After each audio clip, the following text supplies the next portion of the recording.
साल आई एक horror zombie survival film apocalypse Z. तो दोस्तों, अगर आपको इस तरह की ज़ोंबीज मूवी देखना पसंद है तो बने रहे इस वीडियो के आखिर तक। कहानी की शुरुआत में जैक और उसकी वाइफ को दिखाया जाता है, जहाँ पर कि जैक अपनी बहन के घर अपनी छुट्टियां बिताने के लिए आया होता है। यहाँ पर जैक अपने नेफ्यू के साथ खेल रहा होता है और ऐसा करते हुए जैक की वाइफ उन्हें बहुत गौर से देख रही थी। खैर, अब रात में जैक जब अपनी बहन के घर से वापस लौट रहा होता है तो उसकी वाइफ उससे कहती है कि मुझे भी एक बच्चा चाहिए। हालांकि जैक की फाइनेंशियल कंडीशन ठीक नहीं थी, वो अभी इसके लिए तैयार नहीं होता, लेकिन अपनी वाइफ के कहने पर वो तैयार हो जाता है। और तभी इनकी बातों के दौरान एक ट्रक इन्हें टक्कर मार देता है, जिससे कि इनका एक बड़ा एक्सीडेंट हो जाता है। खैर, अब इसके बाद हमें एक साल बाद का टाइम दिखाया जाता है, जहाँ पर हमें पता लगता है कि उस एक्सीडेंट में जैक की वाइफ की जान चली गई थी और अब वो अपनी जिंदगी में अकेला है, इसलिए वो अपना घर छोड़कर एक आइसोलेटेड जगह में रहने के लिए आ गया था। यहाँ वो अपनी एक बिल्ली के साथ रहता है। हालांकि जैक की सिस्टर चाहती है कि वो उनके साथ आकर रहे, इसलिए वो जैक को बार बार कॉल कर रही थी और आखिरकार वो जैक को अपने घर पर रहने के लिए मना ही लेती है। साथ ही जैक के पास जो टीवी रखा था उसमें एक न्यूज चल रही थी, जिसमें एक वायरस के बारे में बताया जा रहा था, जो कि दुनिया में तेजी से फैल रहा था, जिससे लोग अजीब से क्रीचर में बदल रहे थे।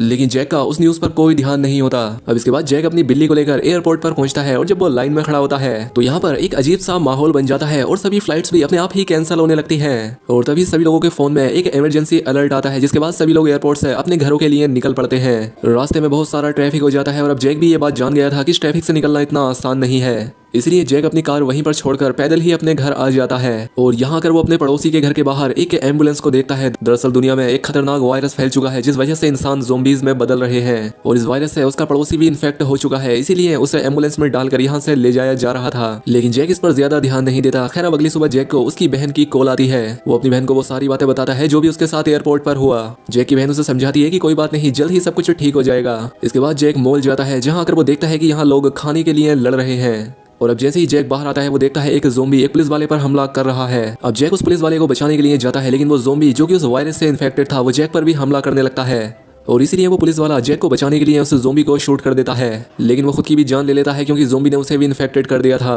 अब ये सब देखकर जैक डर जाता है। वो जल्दी से भागकर अपने घर आता है, जहाँ पर न्यूज में बताया जा रहा था कि सभी लोग अपने घरों के अंदर रहे, बाहर एक खतरनाक वायरस फैला हुआ है और ये वायरस हवा के जरिए फैल रहा है। खैर, अब रात में जब जैक अपने घर के अंदर होता है तब जैक इस पूरे एरिया को सोल्जर्स घेर लेते हैं और इस पूरे एरिया को खाली करने के लिए कहते हैं। सभी लोग इस एरिया से निकल जाते हैं, लेकिन जैक अभी भी अपने घर में होता है क्योंकि उसने अपने घर का दरवाजा नहीं खोला था। और अब सुबह हो जाती है, जहाँ पर जैक अपने एरिया में अकेला होता है। अब यहाँ पर जैक को सर्वाइव करने के लिए खाना चाहिए होगा, इसीलिए वो अपने पड़ोसियों के घर में जाकर वहाँ खाना ढूंढने लगता है। और इसी बीच जैक एक घर के अंदर जाता है, जहाँ पर उसे एक बूढ़ी औरत मिलती है। इस औरत का नाम गैब्रिएला होता है और इस औरत को सोल्जर इसलिए अपने साथ नहीं लेकर गए क्योंकि वो विकलांग है, वो चल नहीं सकती थी। अब जैक यहाँ पर उस बूढ़ी औरत से बात करता है, इन दोनों में अच्छी दोस्ती हो जाती है और गैब्रिएला जानती थी कि यहाँ किन किन घरों में खाना मिल सकता था। वो इस बारे में जैक को बताती है और अब जैक उन घरों में जाता है और इस घर में उसे एक बाइक और हेलमेट भी मिल जाता है और इस बाइक की वजह से उसे खाना ढूंढने में बहुत आसानी हो गई थी। वो हर रोज गैब्रिएला के बताए हुए घरों में जाकर वहाँ से खाना लाता था, जिसे वो गैब्रिएला को भी देता है और बाद में वो अपने घर चला जाता है। खैर, अब एक दिन जैक को एक घर में एक रेडियो मिलता है। जैक जब उस रेडियो को शुरू करता है तो उसे इसमें एक मैसेज मिलता है। दरअसल 999 नंबर पर एक मैसेज बार बार रिपीट हो रहा था। उसमें बताया जा रहा था कि हमारे साथ अभी भी बहुत सारे लोग नॉर्थ की साइड में बचे हुए हैं और अगर कोई सर्वाइवर्स जिंदा है तो वो भी हमारे साथ जुड़ सकता है। इसलिए जैक वहाँ जाने के लिए तैयार हो जाता है। वो गैब्रिएला के पास जाकर उससे भी चलने के लिए कहता है। अब गैब्रिएला भी उसके साथ चलने को तैयार होती है और जब अगली सुबह जैक उसके पास जाता है तो वो देखता है कि गैब्रिएला की जान जा चुकी है, यानी कि अब जैक को अकेला ही जाना होगा। लेकिन जैसे ही वो घर से बाहर निकलता है एक औरत ज़ोंबी उस पर हमला कर देती है। जैक उससे बचने की कोशिश करता है, लेकिन वो भी काफी फुर्तीली थी, इसलिए जैक को उससे बचने के लिए अपने हथियार का यूज करना पड़ता है। लेकिन ऐसा करने के बाद जैक को बहुत दुख होता है क्योंकि वो किसी की जान नहीं लेना चाहता था, चाहे वो ज़ोंबी ही क्यों ना हो। खैर, अब इसके बाद जैक अपनी बाइक लेकर नॉर्थ की तरफ निकल पड़ता है, लेकिन आगे जाने पर सड़क आगे से ब्लॉक होती है, इसीलिए उसे जंगल के रास्ते से आगे बढ़ना पड़ता है। और जब वो जंगल के इस रास्ते से गुजर रहा होता है तो यहाँ पर बहुत सारे ज़ोंबी उसके पीछे पड़ जाते हैं, लेकिन जैक बाइक पर था इसीलिए वो उसे पकड़ नहीं पाते। और अब जैक एक कैंप में पहुंच जाता है। उसे लगता है कि शायद यहाँ पर इंसान होंगे, लेकिन यहाँ पर कोई इंसान नहीं था, यहाँ पर सिर्फ ज़ोंबी ही भरे पड़े थे। और ये सब ज़ोंबी अब जैक का पीछा करना शुरू कर देते हैं, इसीलिए जैक अपनी बाइक से नीचे गिर जाता है। वो जल्दी से उठकर बाइक को स्टार्ट करने की कोशिश करता है, लेकिन अब उसकी बाइक भी स्टार्ट नहीं हो रही थी, जिस वजह से उसे अपनी कैट को अपने साथ लेकर यहाँ से पैदल ही भागना पड़ता है। अब वो भागता हुआ एक बोर्ड तक पहुंच जाता है। वो ज़ोंबी अभी भी उसका पीछा कर रहे थे। वो आगे जाकर बोर्ड के दरवाजे को बंद कर देता है, लेकिन उसके ग्लास को तोड़कर वो ज़ोंबी अंदर आने लगते हैं, इसलिए जल्दी से जैक मेन गेट को बंद करके उस जगह पर पहुंच जाता है जहाँ से कि वो बोर्ड पर जा सकता था। लेकिन जैक जिस बोट से यहाँ से जाने वाला था वो किनारे पर नहीं थी, वो पानी के बीच में थी और अब इसलिए जैक को तैरकर अपनी बोट तक जाना पड़ता है। लेकिन अंदर आकर जब जैक उस बोट को स्टार्ट करता है तो वो स्टार्ट नहीं होती। अब वो बोट को स्टार्ट करने के लिए चेक करने के लिए नीचे आता है तो वो देखता है कि यहाँ पर एक छोटा सा बच्चा था जो कि खुद भी ज़ोंबी बन चुका था। और अब कुछ ना होने पर जैक को एक छोटी बोट लेकर यहाँ से निकलना पड़ता है, लेकिन वो इस बोट से ज्यादा दूर तक नहीं जा सकता था, इसलिए उसे यहाँ पर रात हो जाती है और रात में उसे एक रोशनी दिखती है और तभी उसके सामने एक बोट आ जाती है जिसमें कुछ सर्वाइवर्स थे।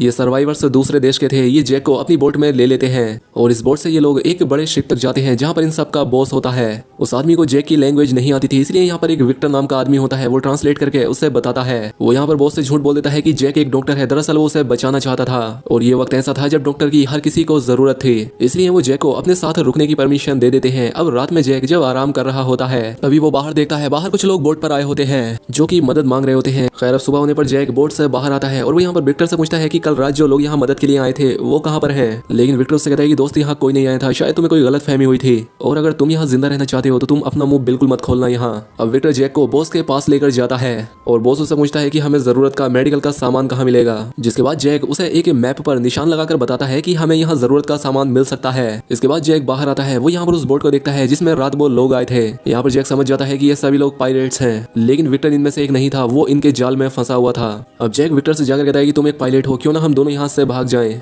और मुझे एक हेलीकॉप्टर का पता है जिससे हम इस जगह से बाहर निकल सकते हैं। लेकिन विक्टर इस सब में उसका साथ नहीं देना चाहता था। वो कहता है कि देखो अगर तुम्हें जिंदा रहना है तो यहाँ चुपचाप रहो। लेकिन अब जैक तय कर चुका था कि वो यहाँ से भाग कर रहेगा, इसलिए वो रात होने पर नीचे जाता है और यहाँ पर वो दो लोगों को देखता है जिन्हें की यहाँ बांध कर रखा गया था। अब जैक इनकी जान बचाना चाहता था, इसलिए वो इनके हाथ पैर खोल देता है। अब इनमें से एक आदमी डर के मारे चिल्लाना शुरू कर देता है, जिस वजह से बॉस का यहाँ एक आदमी आ जाता है। वो यहाँ कर जैक को गोली मारने ही वाला होता है कि तभी यहाँ पर विक्टर आकर उसकी जान बचा लेता है और बॉस के उस आदमी को मार देता है। इसके बाद ये दोनों के दोनों यहाँ से एक छोटी बोट से भाग निकलते हैं, लेकिन बॉस के लोग भी इस बारे में जान चुके थे। वो इनका पीछा करते हैं और इन पर फायरिंग भी करते हैं और एक गोली विक्टर को आ लगती है जिससे वो जख्मी हो जाता है। अब जैक जल्दी से किनारे पर आकर एक कार देखता है जिसमें वो विक्टर को बैठाकर उस जगह के लिए निकल जाता है जहां उसने एक हेलीकॉप्टर देखा था। लेकिन अब इस जगह पर हेलीकॉप्टर नहीं होता, इसलिए जैक विक्टर को लेकर हॉस्पिटल में आ जाता है क्योंकि वो जख्मी था। और जब वो हॉस्पिटल के अंदर जाता है तो इसे यहाँ पर बच्चों की आवाज सुनाई देती है। वो बच्चों को ढूंढने के लिए ऊपर जाता है, वो यहाँ उन्हें आवाजें लगाने लगता है और इसकी आवाजें सुनकर यहाँ पर बहुत सारे ज़ोंबी आ जाते हैं। जैक उनके ऊपर हमला कर रहा था लेकिन ज़ोंबी लगातार आ रहे थे, इसलिए उसे नीचे जाना पड़ता है जहाँ वो विक्टर को छोड़कर आया था। लेकिन यहाँ पर अब विक्टर भी नहीं था। ये देखकर जैक परेशान हो जाता है। तब यहाँ पर एक नर्स दरवाजा खोलती है और जल्दी से उसे अंदर आने को कहती है, इसलिए जैक जल्दी से अंदर चला जाता है। यहाँ पर विक्टर भी होता है क्योंकि ये नर्स ही उसे बचाकर अंदर ले आई थी।